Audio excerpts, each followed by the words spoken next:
सूक्ष्म विज्ञान चैनल के शुद्ध दर्शकों को हार्दिक अभिनंदन है।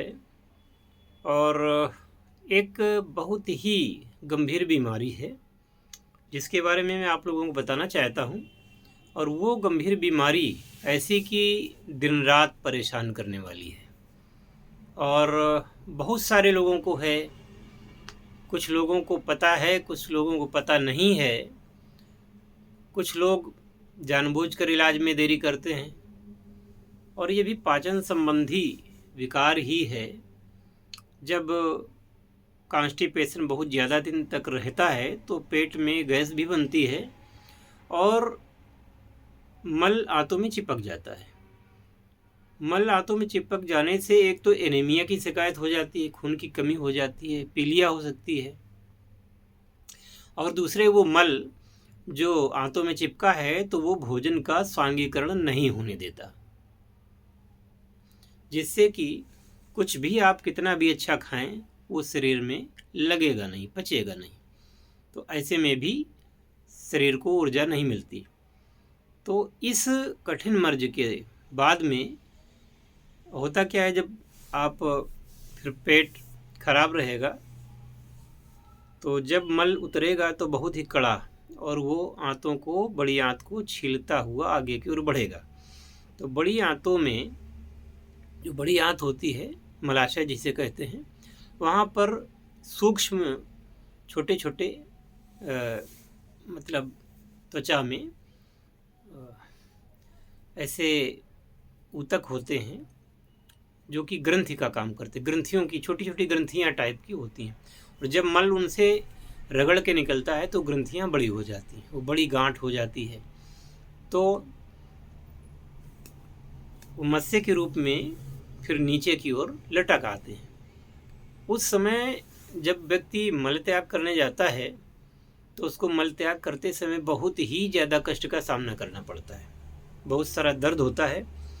और प्रथम स्थिति में जब ये समस्या उत्पन्न होती है उस समय तो कुछ खून निकलता है मलाशय से, लेट्रिन के साथ में खून निकलता है। तो अगर इस पर ध्यान नहीं दिया गया तो मत्स्य बड़े हो जाएंगे। बार बार रगड़ खाने से उनमें नासूर जैसी स्थिति उत्पन्न हो जाती है और वो नासूर आप जानते हैं फिर भरता नहीं जल्दी जल्दी।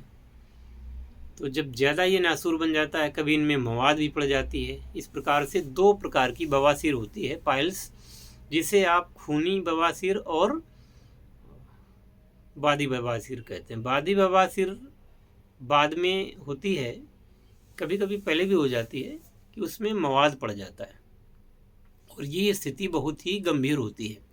खून निकल रहा है तो कहीं तक ये माना जाएगा कि चलो अभी नया नया है तो जल्दी ठीक हो सकता है, लेकिन बादी बवासीर अगर है तो ये तो मवाद भीतर से निकल रहा है, तो भीतर सड़ांध हो रही है।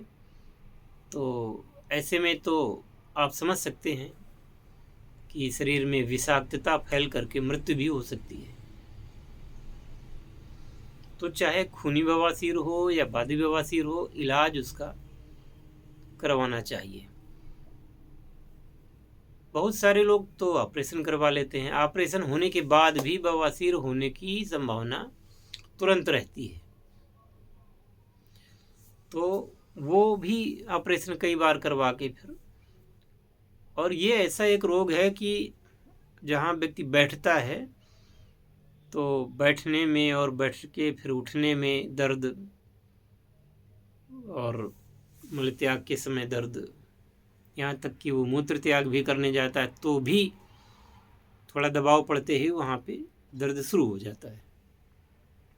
इसमें आयुर्वेदिक दवाइयाँ भी काम करती हैं। ये जो मेडिकल स्टोर से भी आप ला सकते हैं, पायल की कई दवाइयाँ आती हैं।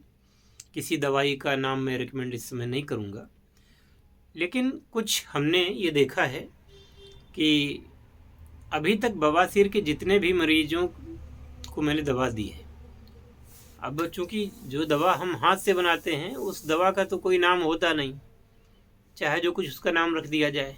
तो वो नाम रखने में पेटेंट लेना पड़ता है, उसका पंजीकरण करवाना पड़ता है, उसका अलग से। अगर किसी नाम से आप बिजनेस करना चाहते हैं तो वो दवा का अलग से ब्रांड बनाना पड़ता है, और मैं समझता हूँ मुझे वो सब करने की आवश्यकता नहीं है। यदि आपको वास्तव में ऐसी प्रॉब्लम से गुजर रहे हैं और इलाज कराने के बाद भी आपको आराम नहीं मिल रहा है, तो मैं आपको ये विश्वास दिलाना चाहता हूँ कि 15 दिन के अंदर तो आपके वो मस्से वगैरह सब सूख जाएंगे, खून बंद हो जाएगा।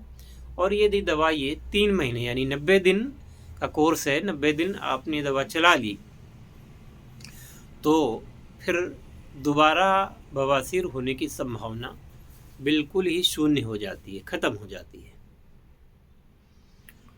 और चूँकि ये ऐसा गंभीर मर्ज है जो कि संवेदनशील स्थिति होती है बवासीर के मरीजों की, इसलिए मैं किसी प्रकार की दवा की सलाह इस वीडियो में नहीं दे रहा हूँ।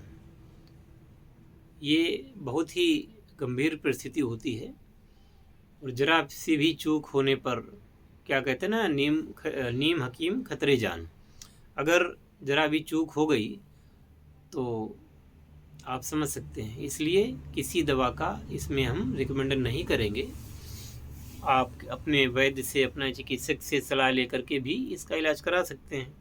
हाँ, मुझे अगर दिखाते हैं तो आपको 90 दिन, कभी कभी लोग क्या करते हैं कि एक बार 1 महीने की ही दवा मंगवा ली और दोबारा उनको समस्या ख़त्म हो गई, उन्होंने दोबारा दवा ही नहीं मंगाई। वो कहते हैं जब होगा तब देखा जाएगा। और ऐसे भी मरीज जो ये सोचते हैं कि जब दोबारा होगा तो देखा जाएगा, वो एक बार 1 ही महीने की दवा खा करके ऐसे कम से कम मैं समझता हूँ 250 लोग हैं जिन्होंने दवा ली और दोबारा दवा नहीं ली, और दोबारा अभी 3 साल से उनका मर्ज उखड़ा नहीं। ये बाई चांस है, मैं मानता हूँ बाई चांस है, लेकिन अगर 90 दिन का कोर्स हो जाता है तो फिर ये मर्ज बिल्कुल ठीक हो जाता है। तो इस जानकारी का लाभ उठावें और अपना ये रोग जितनी जल्दी हो सके उसको ठीक करवा लें, चाहे कहीं से वह करवा लें। पर इसको, चूँकि जब देखिए खून भी शरीर से निकलेगा और शरीर में कोई दवा लगेगी नहीं, जो कुछ आप भोजन करेंगे वो अगर लगेगा नहीं, तो फिर आप समझ सकते हैं कि फिर कितनी भयानक स्थिति हो सकती है। बाकी अगर जिनको दर्द सहने की आदत है तो उनके लिए कुछ भी नहीं कहना है। मैं समझता हूँ कि जानलेवा रोगों को, इस प्रकार के कठिन रोगों को आयुर्वेद मात्र एक ऐसा सहारा है जो कि रोग को जड़ से ख़त्म करता है, ठीक करता है। तो अगर अंग्रेजी दवाइयों से या किसी प्रकार की दवाइयों से लाभ नहीं हो रहा है तो आयुर्वेद की शरण में आइए। और मेरा तो ये अनुभव है कि साधारण रोगों का इलाज तो हम जैसे लोगों से कोई कराता नहीं। जो ऐसे रोग होते हैं जब उनको कहीं से लाभ नहीं होता है, तभी वो हमारे जैसे लोगों को फ़ोन करेंगे या उनसे संपर्क करेंगे, और वहाँ पर पता नहीं लोग क्या करते हैं, फ़ायदा हुआ नहीं हुआ। लेकिन जहाँ तक मेरा अपना अनुभव है तो मैंने आपको बता दिया कि भले ही 1 महीने की आप दवा लेंगे तो भी ठीक होगा, लेकिन होने का चांस रहेगा। लेकिन अगर 90 दिन की दवा हो जाती है तो फिर वापस वो रोग आने का चांस लगभग ख़त्म ही हो जाता है। आशा है कि दी गई जानकारी से आप लाभ उठाएंगे, और यदि किसी को ऐसा रोग है तो वह निसंकोच संपर्क कर सकता है हमारे टेलीग्राम नंबर पर। नंबर मैं दे दूंगा, वैसे मैंने अब वीडियोज़ में नंबर देना ज़्यादातर बंद कर दिया है, परंतु फिर भी यदि लोग संपर्क करना चाहते हैं तो नंबर मैं दे दूंगा। हालांकि बहुत सारे अभी जो 1200 तो नहीं, पर हाँ 1300 से कुछ ज़्यादा वीडियो हैं, वो लगभग हर वीडियो में लगभग नंबर दिया जाता है, तो कहीं से भी आप प्राप्त कर सकते हैं, या फिर इसके भी डिस्क्रिप्शन में और वैसे दे दूंगा। तो इसी जानकारी के साथ मैं आप सब लोगों से यही बोलूँगा कि आयुर्वेद की शरण में आइए, आयुर्वेद का अपने जीवन में प्रयोग कीजिए। और जय श्री शंकर, जय भोलेनाथ, हर हर महादेव और जय श्री राम।